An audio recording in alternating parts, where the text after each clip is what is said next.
하나님 말씀 보시겠습니다. 하나님 말씀은 요한계시록 1장 19절에서 20절 말씀입니다. 하나님 말씀은 요한계시록 1장 19절에서 20절 말씀입니다.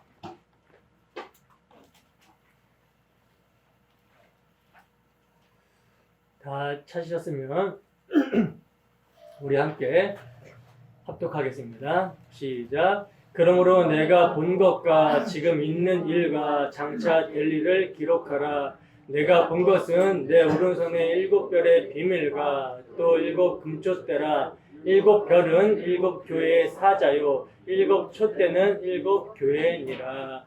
아멘. 잠깐 기도하겠습니다. 사랑하신 하나님 아버지, 이 시간 말씀을 듣는 시간입니다. 주의 말씀을 통해 우리의 심령이 찔림이 있게 하시고 그 찔림 가운데 우리 주 예수 그리스도께서 우리에게 행하신 그 은혜를 붙잡는 시간 될 수 있도록 아버지 인도하여 주시옵소서. 주님께서는 죄인을 부르러 오셨습니다. 하나님, 우리가 정말 우리의 죄인됨을 처절하게 자각하게 하시고 그 지혜의 비참한 가운데 우리 주 예수 그리스도께서 우리에게 어떤 일을 행하셨는지 아버지 하나님 정말 확고하게 붙잡는 시간 될 수 있도록 인도하여 주시옵소서.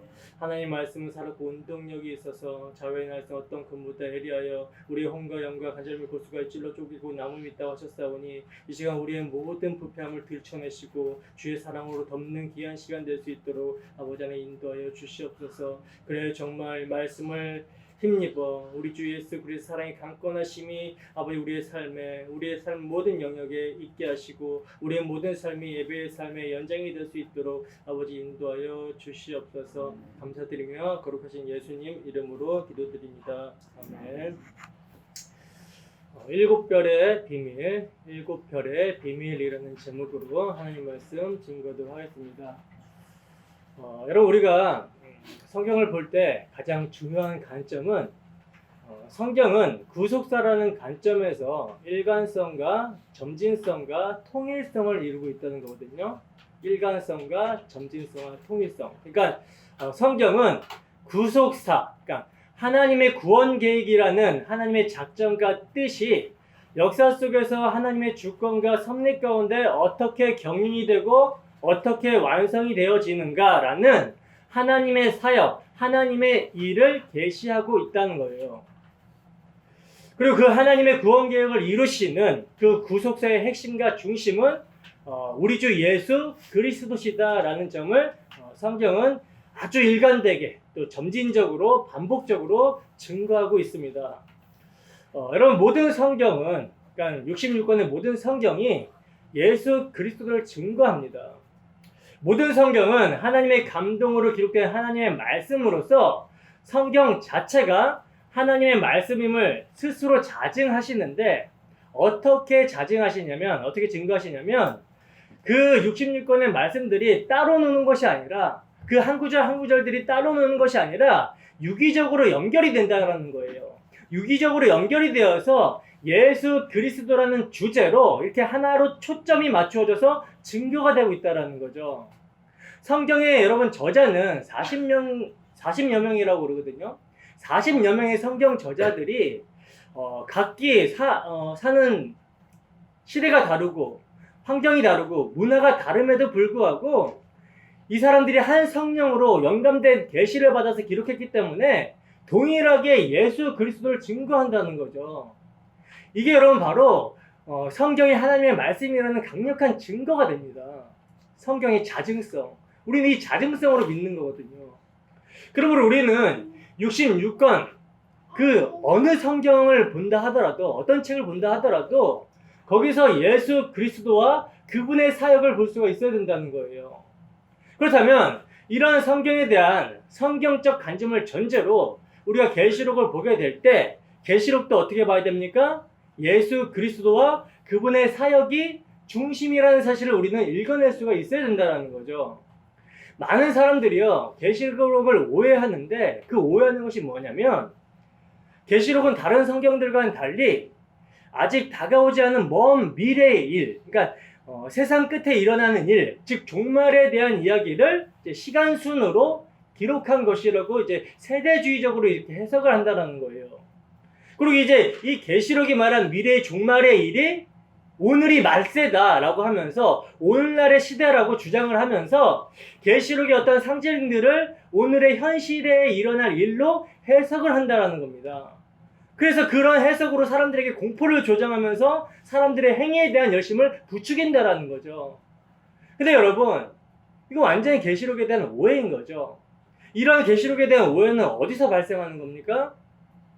모든 성경이 하나님의 말씀이고 하나님의 말씀인 성경은 하나님의 구원 계획의 성취자, 하나님 나라의 그 완성자 되시는 예수 그리스도를 증거한다. 이 점을 망각한 거죠.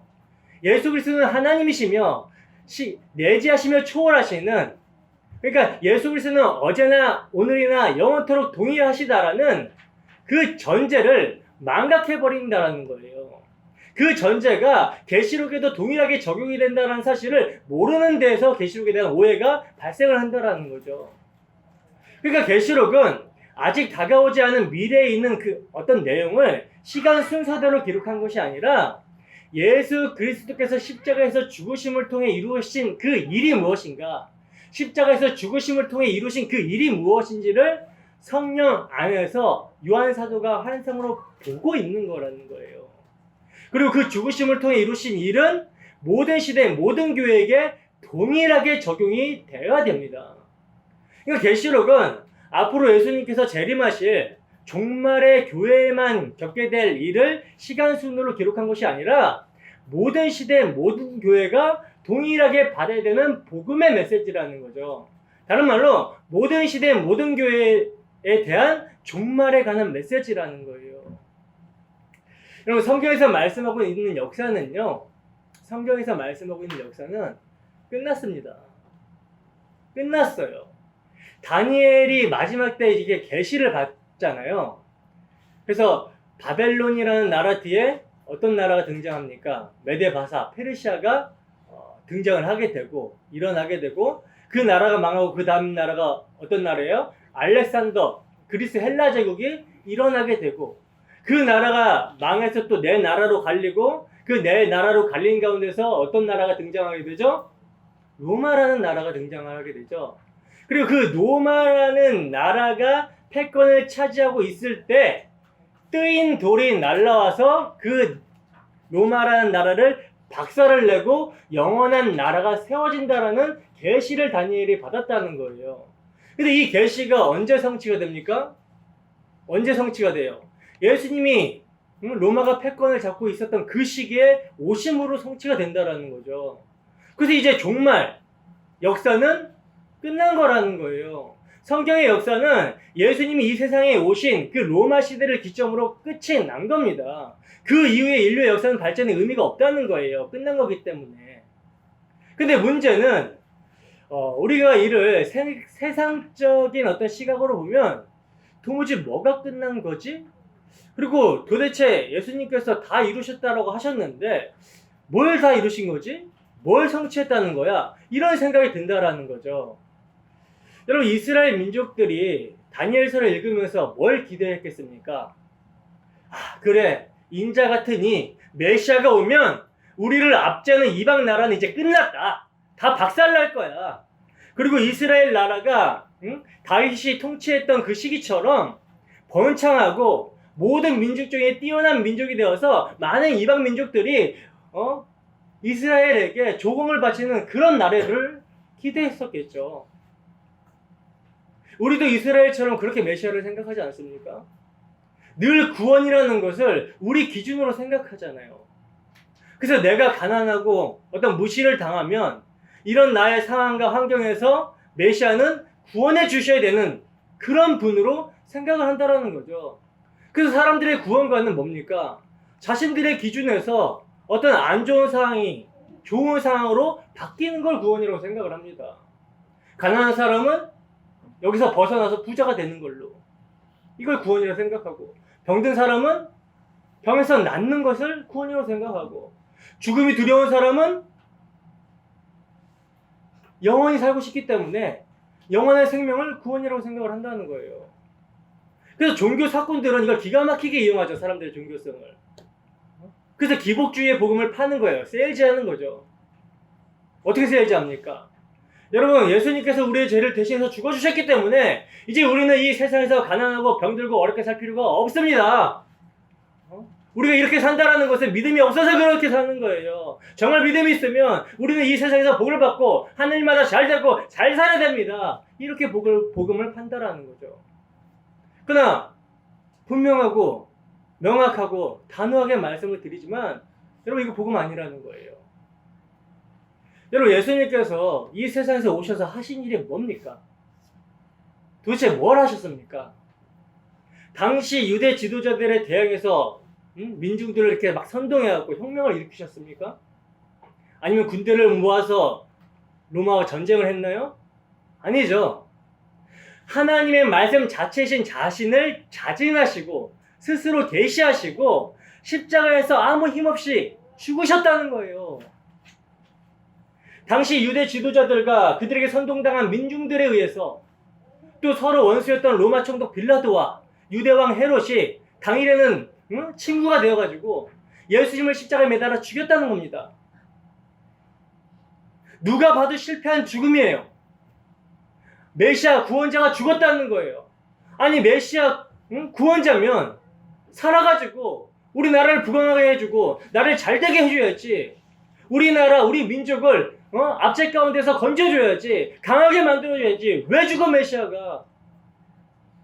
여러분, 예수님의 십자가에서 모두가 도망갔습니다. 오병이어 칠병이어로 먹이시고 안진뱅이 중풍병장 나병을 고치시고 소경의 눈을 뜨게 하시고 죽은 자를 살리시는 표적과 이사를 베푸실 때에는 사람들이 각자 자기의 필요에 따라서 많은 군중들이 예수님을 왕 삼으려고 따라다녔다는 거예요. 예수님께서는 예수님의 표적과 이사를 기록하면서 이 세상이라도 그 기록한 것을 담기에 부족할 정도로 그렇게 당신의 사역으로 말미암는 영적 풍요를 계시하고 설명하셨는데 사람들은 예수님의 표적과 이사에 담긴 영적인 그 의미는 보지 못하고 그저 자기 필요와 이익을 따라 예수님을 따라다녔다라는 거죠. 근데 이제는 때가 가까이 왔고 예수님의 모든 표적과 이사의 핵심, 요나의 표적, 그 십자가, 그분의 죽음과 인자의 살과 피를 먹고 마셔야 된다라는 진리를 가르치기 시작하자 어떡합니까? 많은 사람들이 그때부터 예수님을 떠나기 시작합니다. 그래서 제자들에게 묻죠, 예수님이. 너희도 가려느냐? 물을 때 제자들이 뭐라고 합니까? 영생의 말씀이 여기 있는데 우리가 어디로 가겠습니까? 제자들은 왜 따라갔어요? 끝까지 메시아와 고난을 받다가 나중에 예수님께서 고난이 끝나고 왕위를 차지하시면 중요한 요직 한 자리씩 해먹으려고 따라다녔던 거예요. 그런데 그 제자들이 어디서 도망가 버려요? 십자가에서 다 도망갔습니다. 그 사람들이 침뱉고 돌아선 자리, 어리석고 미련하고 조롱받는 그 자리, 메시아라는 그 죽음이라는 그 실망과 비참함과 패배의 자리가 예수 그리스도의 십자가였다는 거예요. 그러나 여러분, 그 십자가에서 예수님께서 뭐라고 하시고 운명하십니까? 그 십자가에서 예수님께서는 다 이루셨다, 테텔레스타이 하고 죽으셨다는 거예요. 그렇다면 예수님께서 뭘 다 이루셨는가? 짐승의 뼈로 만들어진 가죽책직에 수없이 맞으셔서 살점은 다 떨어져 나가신 그 찢기신 몸, 실오라기라도 하나 걸치지 못하고 벌거벗겨진 그 수치와 조롱의 십자가의 자리에서 손과 발에 못이 박히고 옆구리에는 창이 찔려 물과 피를 다 쏟는 그 순환의 자리에서 예수님께서는 뭘 다 이루셨다고 하셨는가? 바로 자기 백성을 저희 죄에서 구원하심으로 하나님의 모든 뜻을 다 이루셨다는 거예요. 여러분, 우리가 정말 죄에서 구원받은 하나님의 자녀가 맞다면 우리는 우리의 죄가 무엇인지를 분명하게 알아야 됩니다. 만약 죄를 피상적으로 알고 있다면 그 사람은 자신의 거듭남에 대해서 진지하게 생각해 봐야 되는 거예요. 여러분, 우리는 예수님께서 우리의 죄의 문제를 해결해 주셨고 우리를 죄에서 구원하셨다라는 사실을 믿습니다. 그 우리의 죄란 뭡니까? 하나님과 상관없이 내가 내 인생의 주인이 되어 내 육체와 마음이 원하는 대로 살아가던 모든 삶의 방향과 가치관이 죄라는 거예요. 그럼 부모와 자식 간의 관계에 있어서 자식은 부모로부터 태어났기 때문에 부모가 아무리 볼품이 없어도 부모라는 이유 그 하나, 자신을 세상에 있게 해주었다라는 그 사실 하나만으로도 뭐 해야 되는 겁니까? 공경해야죠. 감사해야죠. 순종해야 되는 거죠. 그죠? 이게 일반 계시 차원에서 하나님께서 부모 자식 간의 관계 속에서 하나님을 계시하는 거거든요. 그런데 부모의 말을 듣지 않고 대들고 집을 나가서 지 멋대로 살아버리면 이건 뭐 부모에 대한 반역이며 세상 사람들 같아서 손가락질 받는 겁니다. 호루자식이라고. 근본 모르는 놈이라고 손가락질 받는다는 거죠. 근데 모든 인간들이 호루자식처럼 근본 없는 놈들처럼 그렇게 살아가고 있다는 거예요. 모든 인간이 아담 안에서 범죄함으로 타락해서 하나님 없이 살아갑니다. 자신을 창조한 하나님을 거역하고 반역하고 배역한 자식처럼 살아간다는 거예요. 하나님이라는 존재는 모르겠다는 거예요. 당신 나와 상관하지 말라는 거죠. 내가 내 마음대로 살아가는데 도움이 되는 신이라면 필요하지만 오케이지만 내가 살아가는데 도움이 안 되는 신이라면 언제든지 버립니다. 인간들의 종교는. 이게 죄. 교만하여 하나님처럼 되어버린 인간의 모습이라는 거죠. 이러한 인간의 모습은 이웃 간의 관계성 속에서도 나타나죠.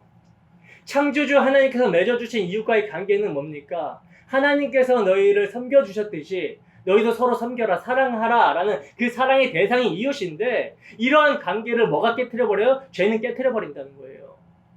항상 죄는 늘 자기에게 유익이 되고 이익이 되는 방향으로 관계를 맺고 산다라는 거죠. 우리의 모습 어때요?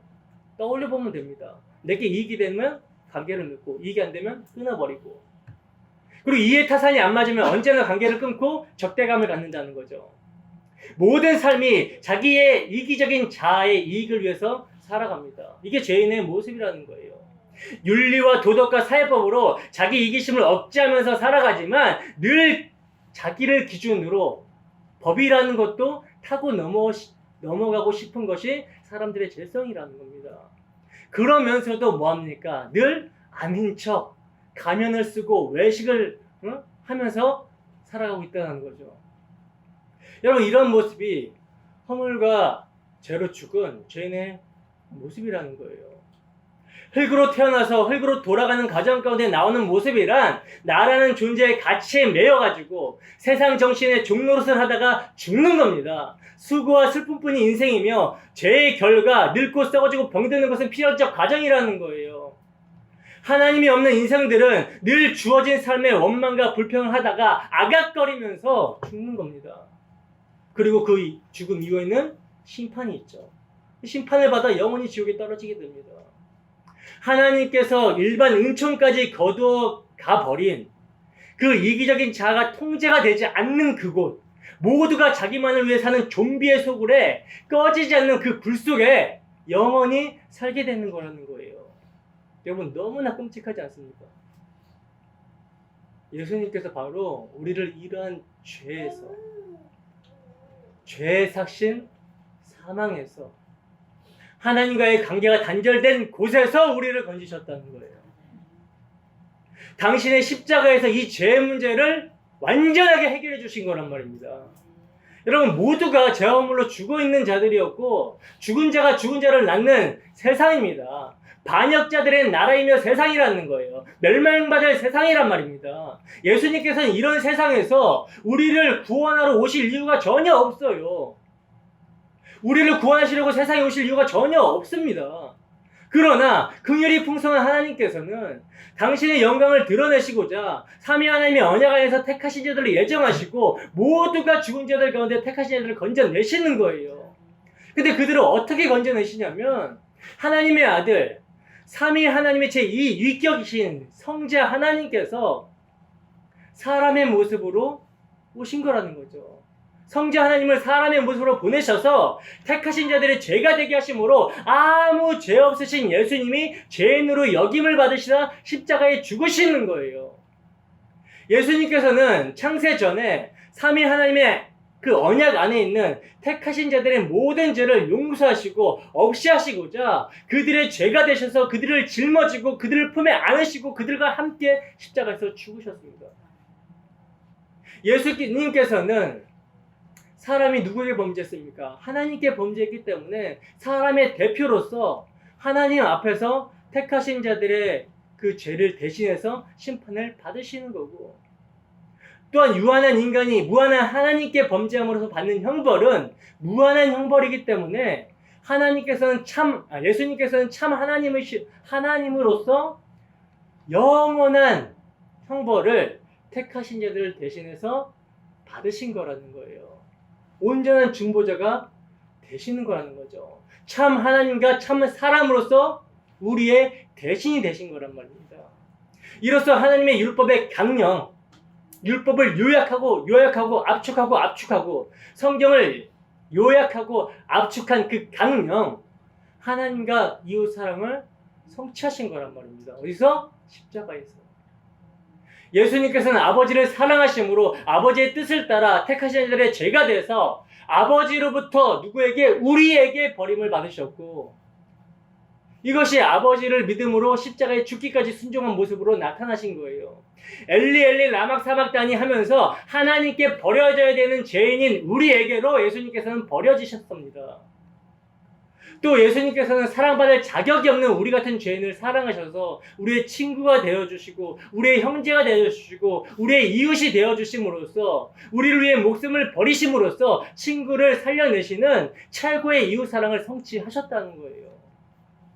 이게 십자가에서 예수님께서 이루신 사역이며 완성입니다. 이 하나님의 사랑이 역사의 시작인 아담으로부터 시작하여 역사의 마지막인 예수님이 다시 오신 그 재림 때까지의 모든 택하신 자들을 그들의 죄에서 구원하시며 하나님 나라로 만들어내시는 거란 말입니다. 그러니까 2000년 전에 역사 속에서 선 우리 주 예수 그리스도의 십자가는 시간을 초월하여 역사 속 모든 택하신 자들을 불러 모으시고 그들의 죄를 사하시며 그들을 하나님 나라로 만들어내신 묵시의 사건이었다는 거예요. 바로 이 십자가에서 뭐가 밟힙니까? 사탄의 머리가 밟혔으며 그 허리가 동강났어요. 끊어져 버렸으며 결박당했고 사탄과 그를 추종하는 후손들은 불못에 던져졌습니다. 하나님의 공의에 따른 완전한 심판이 일어났다는 거예요. 십자가에서. 그리고 그들의 죄를 대신하신 그리스도 안에서 택하신 자들 구원 또한 뭡니까? 완벽하게 완전하게 성취가 되었다는 거죠. 그러므로 성령이 임하여 믿음으로 구원을 받는 자들은 왜 예수님께서 수치스럽게 벌거벗겨져서 십자가에 달리셨는가? 왜 죽으셔야 됐는가? 그 의미를 알게 됩니다. 나 같은 죄인을 위해서, 나 같은 쓰레기를 위해서 영광의 주님께서 십자가에 달리셨구나. 그 심판의 날, 마지막 날에 내가 완전하게 발가벗겨져서 수모와 수치를 당하여 심판을 받을 그것을 주님께서 가져가시고 나에게 당신으로 옷 입혀주셨구나. 내가 멸망을 당해서 가야 될 그 지옥을 예수님께서 가져가시고 나에게는 의와 거룩과 생명 영원한 그 천국을 주셨구나. 소망 없는 우리에게 참 소망을 주셨구나. 이 사실을 여러분 전율과 감격 속에서 알게 된다는 거예요. 택하신 자들은. 이 복음을 알게 된 자가, 이 구원을 알게 된 자가 예수님 말고 어떻게 다른 것을 구할 수가 있겠습니까? 우리가 찬양 불렀지만 우물가 여인처럼 헛된 것을 구한 우리에게 진짜 참 생명이 찾아오셔서 그 생명을 허락하시기 위해서 치르신 그 희생을 우리가 알았다면 그 예수 말고 다른 그 어떤 것을 구할 수 있겠냐는 거예요. 만약 우리의 죄성으로 다른 걸 구하고자 하는 우리의 육적 이기심과 욕망이 나오게 된다면 이걸 부인하게 해달라고, 이것이 부인되게 해달라고 간구하게 되는 거죠. 여러분 이 복음을 경험해 보셨습니까? 이 복음이 정말 실제로 경험되고 있습니까? 그렇다면 이 복음이 우리에게 실제가 되고 이 복음이 경험되고 있다면 우리가 어떻게 살아야 되겠습니까? 이 복음을 마음에 새기고 살아가야 되는 거죠. 여러분 율법주의는요 율법주의는 하나님의 말씀을 흉내는 내지만 실제로 살지는 못합니다. 왜? 그것이 자기 의로 차곡차곡 쌓이거든요. 그러나 우리는 우리 자신을 믿는 것이 아니라 예수 그리스도의 의를 믿으며 그 사랑 안에서 자신과 형제에게 복음을 전하며 예수님을 사랑하며 살아가는 거예요. 그 삶이 자기가 부인되는 삶이란 말입니다. 그게 예배의 삶입니다. 출애굽의 목적이 뭐였습니까? 출애굽의 목적이 뭐였어요? 하나님께서 이스라엘 백성들을 애굽에서 건져낸 목적이 뭐였습니까? 내 백성을 건져내서 하나님을 예배하기 위해서 건져내신 거죠. 우리가 예수 그리스도의 피로 출세상을 했다면 이 출세상한 세상에서 어떻게 살아야 되는 거예요? 그리스도의 피 아래서 주님께 예배하는 삶을 살아야 되는 거란 말입니다. 우리의 모든 삶의 기준이 말씀이 되어서 은혜 아래 그 은혜를 기억하며 주를 위해 사는 거예요. 이제 바로의 종이 아니라 세상의 종이 아니라 그래서 세상의 눈치를 보며 사는 것이 아니라 몸과 영혼을 능히 지옥불에 멸할 수 있는 우리를 위해 죽으시고 다시 살아나서 세세토록 살아계시사 사망과 음부의 열쇠를 가지신 그 예수 그리스도 그분을 경외하며 그분을 사랑하며 살아야 된다는 거예요. 그분의 눈치를 보며 살아야 되는 겁니다. 그분의 눈치를 좀 보시고 있습니까? 그 삶이 여러분 어떻게 나타납니까? 믿음으로 예수 그리스도의 환난과 나라와 참음에 동참하게 되는 삶이라는 거예요. 그 삶이. 여러분 구약의 성도들은 희미합니다. 희미하지만 오실 그리스도를 멀리서 바라보며 믿음으로 그리스도 안에서 완성된 구원을 누리면서 살았고요.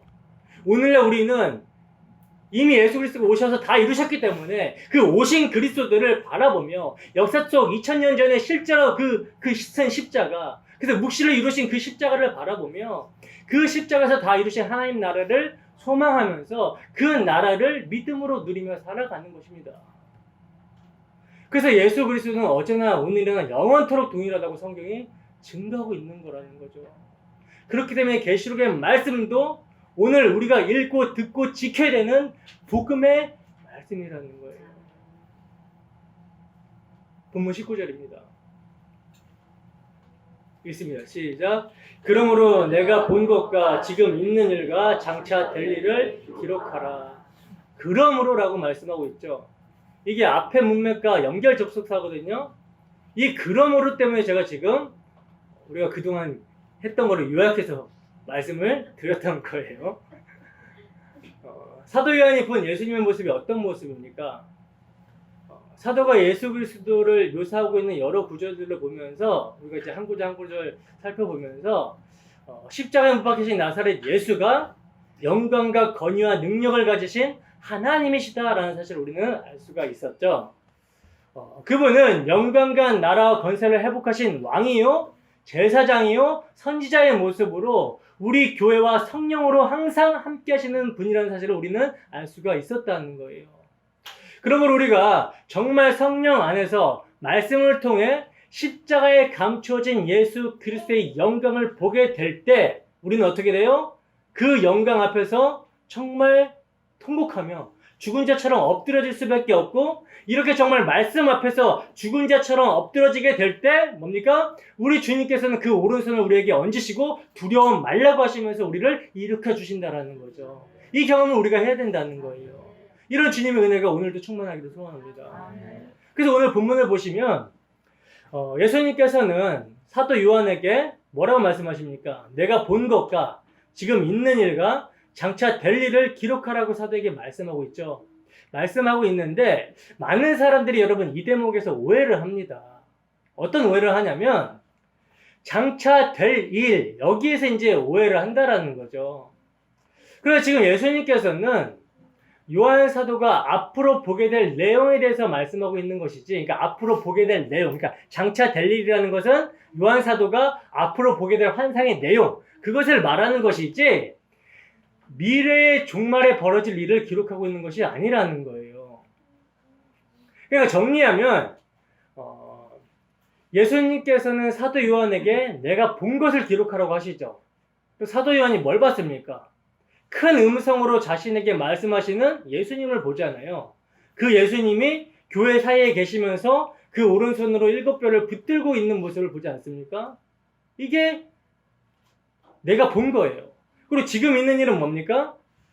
여기서 지금 있는 일이라는 것은요, 지금 이제 요한 사도가 보게 되는 내용을 말하는 거죠. 7교회를 인도하시는, 이제 2장부터 7교회에 대한 내용이 나오는데, 7교회를 인도하시는 예수님의 모습을 본 것을 말하는 거예요. 그리고 이제 마지막으로 장차될 일이란 뭡니까?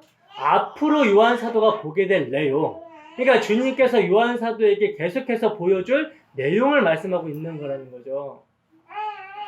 여러분, 하나님의 말씀은요, 과거, 현재, 미래와 관계없이 언제나 같은 하나님의 목적과 의도를 담고 있기 때문에 1세기 교회 성도들이나 오늘날 우리 성도들이나 환경만 다를 뿐이지 그들이 이해한 메시지가 동일하게 우리에게도 적용돼야 되는 거란 말입니다. 그러니까 계시록은 역사 속에 단 한 번 선 그 예수 그리스도의 십자가 사건이 시간을 초월하고 역사를 아울러서 완전한 구원과 완전한 심판임을 보여주고 있으며 우리 교회가 믿음으로 역사를 살아갈 때 이 십자가를 반드시 경험하게 될 것을 말씀하고 있는 내용이라는 거예요. 본문 20절 봅시다. 함께 했습니다. 시작. 내가 본 것은 내 오른손에 7별의 비밀과 또 7금촛대라. 7별은 7교회의 사자요 7촛대는 7교회니라. 아멘. 19절의 말씀에 이어서 예수님께서는 사도 요한에게 뭐라고 말씀하십니까? 내가 본 것이 무엇인지를 지금 해석해주고 있는데 이 말씀은 사도가 자신에게 큰 음성으로 말씀하시는 예수님이 누군지를 묘사하면서 12절과 16절 말씀에서 이미 사도 요한이 본 내용인 거죠. 여기서 이제 12절에서 말씀하고 있는 7촛대는요, 오늘 본문 20절에서 명확하게 7교회라고 말씀하고 있기 때문에 이건 뭐 학자들마다 논란의 여지가 없이 모든 시대, 모든 교회를 상징하는 것에 동의하고 있다는 거예요. 그래서 제가 12절을 설교할 때 뭐라고 말씀을 드렸습니까? 7금촛대는 희년을 상징한다. 그래서 예수 그리스도의 그 기쁜 소식을 밝게 비춰줘야 되는 모든 시대, 모든 교회를 상징하는 것이다 라고 이렇게 말씀을 드렸던 거예요. 그런데 이제 논란이 되는 것은 제가 이것 때문에 이 19절, 20절을 지난주에 다 하지 않고 하나 뺐는데 논란이 되는 것은 뭐냐면 7별에 대한 해석이 학자들마다 다르다는 거거든요. 7별에 대한 해석이 학자들마다 달라요. 보시면 예수님의 오른손에 7별의 비밀이 있다 그래요. 그리고 또 뒤에 부연하기를 뭐라고 합니까? 설명하기를 7별은 7교회의 사자다라고 말씀하죠.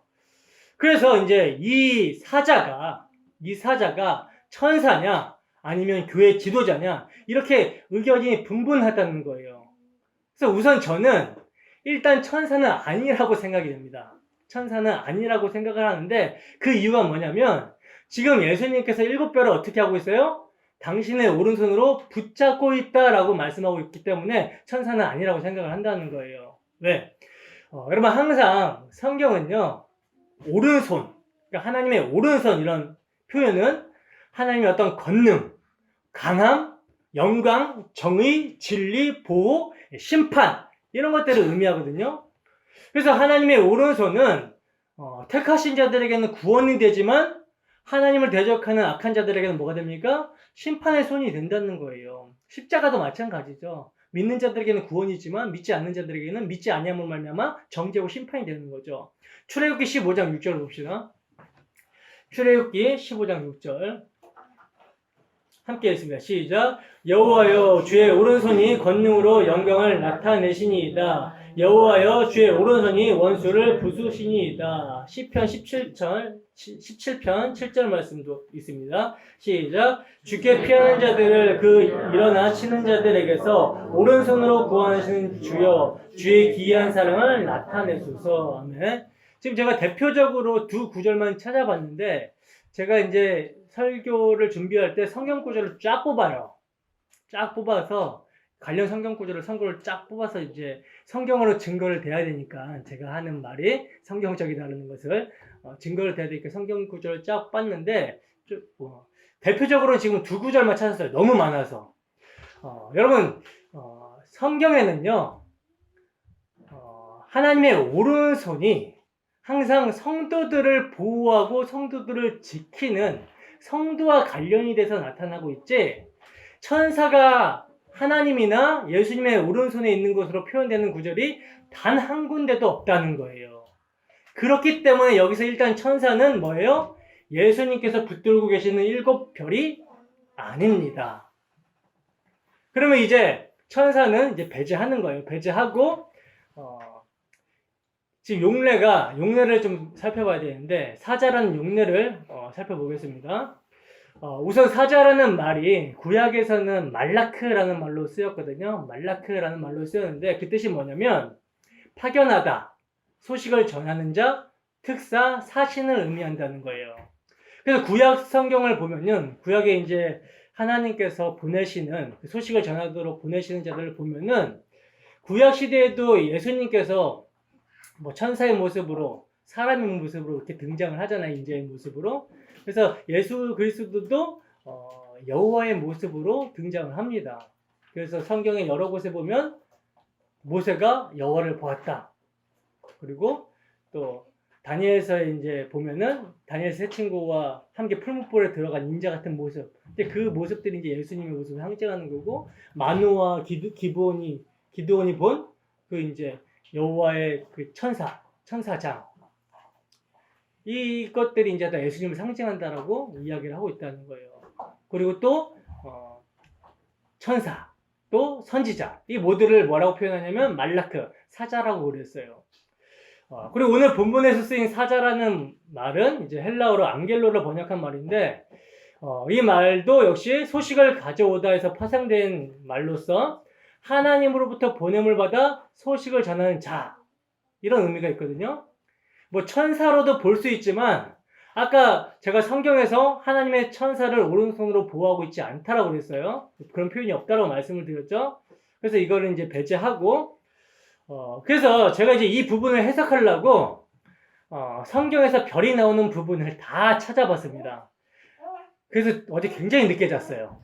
다 찾아봤는데 다 찾아보고 나니까 왜 성경이 7별의 비밀이라고 이야기를 하는지 알겠더라고요. 우선 별이 어디서 처음 등장하는지 보고 갑시다. 창세기 15장 5절 봅시다. 창세기 15장 5절 함께 읽습니다. 시작. 그를 이끌고 밖으로 나가 이르시되 하늘을 우러러 무별을 셀 수 있나 보라. 또 그에게 이르시되 내 자손이 이와 같으리라. 그러죠. 지금 이 장면은 뭐 여러분들이 잘 아시다시피 하나님께서 두려워하는 아브라함에게 나타나서 내가 네 상급이다 하면서 이야기를 하니까 아브라함이 저는 자식이 없는데, 그러니까 아니다. 내가 네 자손을 하늘의 별처럼 무별을 셀 수 있나 봐라. 별처럼 많게 해주겠다. 뭐 이런 말씀의 맥락이죠. 창세기 22장 17절 봅시다. 함께 읽습니다. 시작. 내가 내게 큰 복을 주고 내 씨가 크게 번성하여 하늘의 별과 같고 바다의 모래와 같게 하리니 내 씨가 그 대적의 성문을 차지하리라. 자, 여기서는 이제 이 부분이 어떤 맥락입니까? 이 맥락은 아브라함이 이제 하나님께서 시험하시는 그 이삭을 바치는 그 장면에서 하나님께서 이삭을 바치는 그것을 시험하신 다음에 그 시험에 통과하시자 다시 언약을 갱신하는 부분인데, 여기서도 똑같이 하늘의 별과 같고 바다의 모래와 같이 내 씨를 번성하게 해준다 그래요. 그리고 여기서 이제 덧붙여서 뭘 이야기하냐면 내 씨가 그 대적의 성문을 차지하리라, 이런 말을 지금 덧붙이고 있어요. 그러니까 씨가 대적의 성문, 그러니까 여호와의 원수, 택하신 들의 원수의 그 성문을 차지하리라 라는 그 말씀을 하고 있는 거죠. 창세기 26장 4절을 읽습니다. 시작. 내 자손을 하늘의 별과 같이 번성하게 하며 이 모든 땅을 내 자손에게 주리니 내 자손으로 말미암아 천하 만민이 복을 받으리라. 자, 우리가 지금 읽어봤지만 창세기에 하늘의 별이라는 단어가 처음 나오는데, 당시에는 여러분 오늘날처럼 대기가 오염되지 않았기 때문에 밤에 어마어마하게 별이 많았거든요. 그래서 하나님께서 아브라함에게 약속을 하시는데 뭐라고 약속하시냐면 내 후손이 하늘의 별과 같이 번성하게 되겠다라고 말씀하시는 거예요. 그리고 그 아브라함의 씨가 그 대적의 성문을 차지할 것이라고 말씀하십니다. 여러분, 하나님께서 첫사람 아담이 범죄했을 때 내가 하리라 라는 언약을 주시죠. 그 언약이 뭡니까? 내가 너로 여자와 원수가 되게 하고 여자의 후손과 뱀의 후손을 원수가 되게 하리니 여자의 후손은 뱀의 머리를 상하게 할 것이요 뱀은 여자의 후손의 발뒤꿈치를 상하게 할 것이다 라는 언약을 주시잖아요. 그 언약을 하나님께서는 아브라함을 택하셔서 약속을 하셨고 아브라함에게 독자 이삭을 바치게 하심으로 그 언약이 어떻게 성취가 될 것인지를 계시를 하시고 아브라함에게 내 씨가 하늘의 별같이 많게 될 것이다 라고 말씀하셨다는 거예요. 그러니까 지금 아브라함의 자손과 하늘의 별이 유비가 되어 있는 형국인 거죠. 이 아브라함의 언약은 또 누구에게 주어집니까? 이삭에게 주어집니다. 그리고 이삭에게 주어진 이 언약을 또 누구에게 주어져요? 야곱에게 주어지고, 그리고 그 언약이 무엇인지를 요셉의 그 꿈에서 해와 달이 나오고 11별들이 나오는 그 꿈에서 주어지고 유다에게 주어진다는 거예요. 문맥이. 그리고 이제 출애굽한 다음에 이스라엘 백성들에게 계시가 떨어지는데 거짓 선지자 발람에게 또 별이라는 단어의 용례로서 계시가 떨어집니다. 민수기 24장 17절 보세요.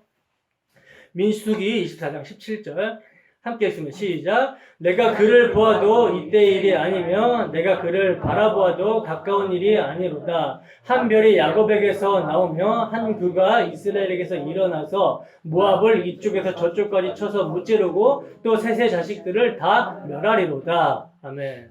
지금 이 말씀은 지금 거짓 선지자 발람이 하나님의 영으로 지금 예언하는 말씀이거든요. 그러니까 하나님께서는 당신의 뜻을 이루시기 위해서는 거짓 선지자들도 막 사용하시는 거예요. 그래서 거짓 선지자들의 입을 통해서도 하나님의 진리를 말씀하고 있는 거라는 거죠. 그래서 여기 보시면 한 별이 야곱에게서 나오는데 그가 이스라엘의 대적을 다 멸한다고 말씀합니다. 그 뒤의 내용을 여러분들 집에 가서 읽어보시고 그 야곱에게서 나오는 별은 주권자고 다스리는 자다라는 사실을 우리는 알 수가 있다는 거예요. 바로 이 별이 어디로 연결이 되냐면 마태복음에서 동방 박사들이 본 별로 연결이 된다라는 거죠. 그러니까 야곱에게서 나오는 이 별이 누구라는 거예요? 예수 그리스도시라는 거예요. 그리고 아브라함에게 약속했던 후손, 그 씨, 하늘의 별과 같을 것이라는 그 씨도 복수가 아니라 누구? 단수로서 예수 그리스도를 가리키고 있습니다. 갈라디아서 3장 16절입니다. 함께 있습니다. 시작. 이 약속들은 아브라함과 그 자손에게 말씀하신 것인데 여럿을 가리켜 그 자손들이라 하지 아니하시고 오직 한 사람을 가리켜 내 자손이라고 하셨으니 곧 그리스도라. 자, 우리가 이제 여기까지 보시면 지금 별은 누구예요? 예수 그리스도시라는 거죠. 근데 여기서 이제 비밀이 나오는 거예요. 분명 별은 예수 그리스도신데 이 예수 그리스도께서 별을 만들어내신다는 거죠. 어떻게 만들어내시는가? 갈라디아서 3장 13절에 14절입니다. 함께 읽습니다. 시작. 그리스도께서 우리를 위하여 저주를 받은 바 되사 율법의 저주에서 우리를 속량하셨으니 기록된 바 나무에 달린 자마다 저주 아래 있는 자라 하였습니다. 이는 그리스도 예수 안에서 아브라함의 복이 이방인에게 미치게 하고 또 우리로 하여금 믿음으로 말미암아 성령의 약속을 받게 하려 함이라. 아멘. 하나님께서 약속하신 여자의 후손으로 오신 그리스도께서 택하신 자들의 죄가 되셔서 율법의 저주를 받으사 십자가에 달려 죽으심으로, 다른 말로 뱀에게 물려 발뒤꿈치가 상함으로 뱀의 머리를 부수셨다는 거예요. 그러므로 우리를 아브라함과 같이 같은 복을 받은 그 하나님의 자녀로 되게 하신 거란 말입니다. 그렇기 때문에 문맥으로 볼 때 7별은 뭡니까? 1차적으로는 교회 지도자를 가리킬 수 있지만 궁극적으로는 별이신 예수 그리스도와 연합이 되어 예수님의 환난과 나라와 참음에 동참하는 모든 그리스도인을 대표하는 교회라고 볼 수가 있는 거라는 거예요. 그리고 계시록 마지막 장에서는 예수님이 자신이 새벽별이라고 말씀하시면서 본문에 나온 7별과 예수라는 새벽별이 연관성이 있다는 사실도 볼 수가 있습니다. 계시록 22장 16절 함께 읽습니다. 시작. 나 예수는 교회들을 위하여 내 사자를 보내어 이것들을 너희에게 증언하게 하였노라. 나는 다윗의 뿌리요 자손이니 곧 광명한 새벽별이라 하시더라. 본인이 지금 새벽별이라고 말씀을 하셨어요. 그죠? 그런데 이 새벽별을 또 주신대요. 계시록 2장 28절 보십시다. 읽습니다. 시작. 내가 또 그에게 새벽별을 주리라. 지금 이건 두아디라 교회를 책망하시면서 이기는 그에게는 새벽별을 준다라는 그 상해 개념으로 말씀하시는 거거든요. 자, 보세요. 예수님께서는 광명한 새벽별이신데 새벽별을 주신다라고 말씀하고 있죠.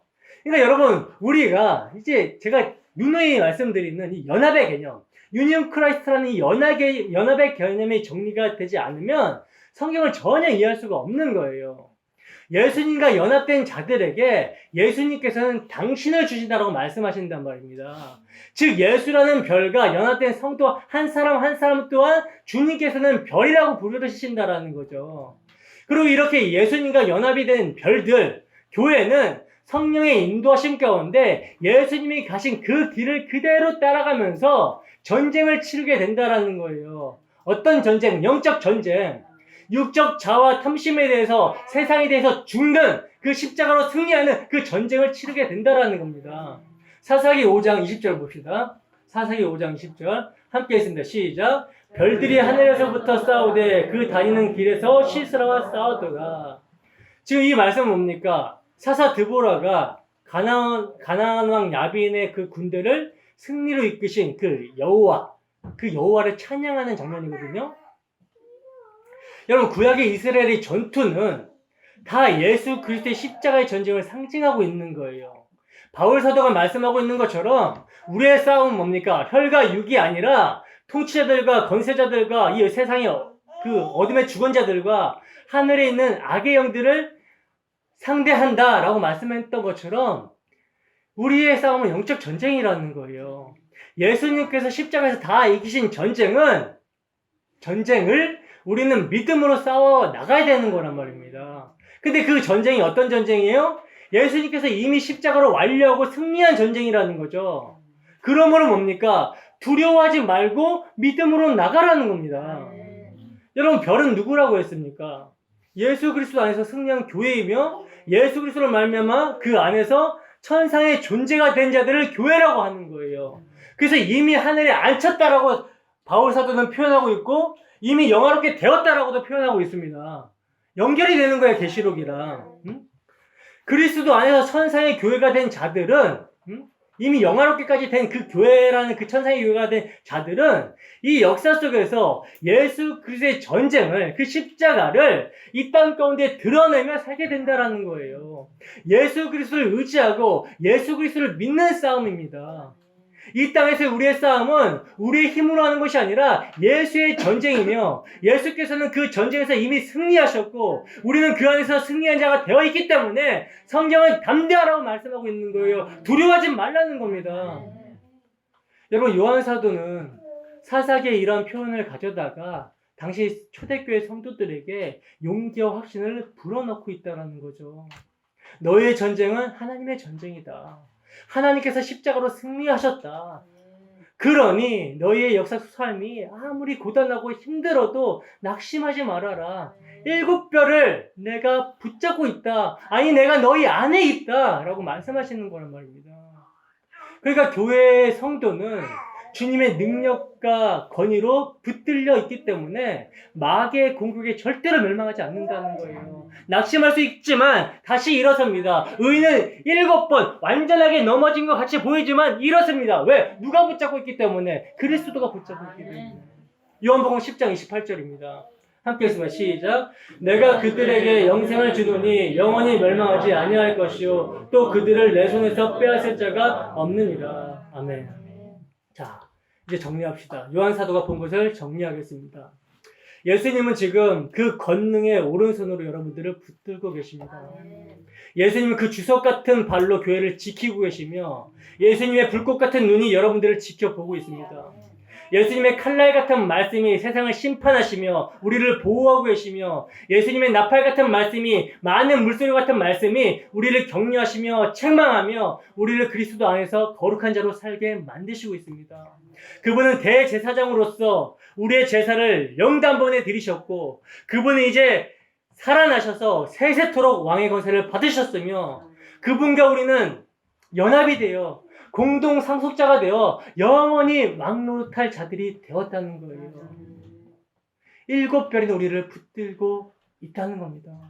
그러므로 뭡니까? 너희는 잘 참고 견디고 이겨라 하고 계시록 메시지를 주고 있는 거란 말입니다.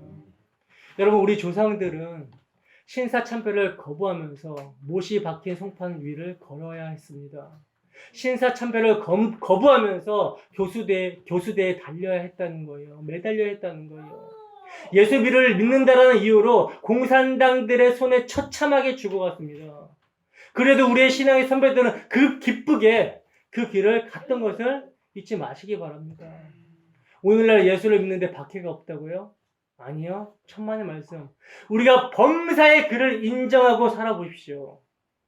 우리가 범사의 그 영광 위에 살아보십시오. 어쩌면 우리는 그렇게 살지 않아서 박해가 없는 것인지도 모릅니다. 회개해야 된다는 거죠. 여러분, 십자가의 길은 승리의 길입니다. 그리스도의 사랑이 강권하심으로 우리의 육적 자가 죽어야 그리스도가 증거된다는 거예요. 그러니 성령의 충만함을 구합시다. 정말 그리스도의 통치가 우리의 삶에 있게 해달라고 간구합시다. 하나님께서 우리를 구원하심은 당신의 아들을 내어주시기까지 우리를 사랑하심은 우리로 하여금 당신의 아들의 형상을 본받게 하기 위함이며 우리로 하여금 당신을 예배하며 살기 위해서라는 거 잊지 마시기 바랍니다.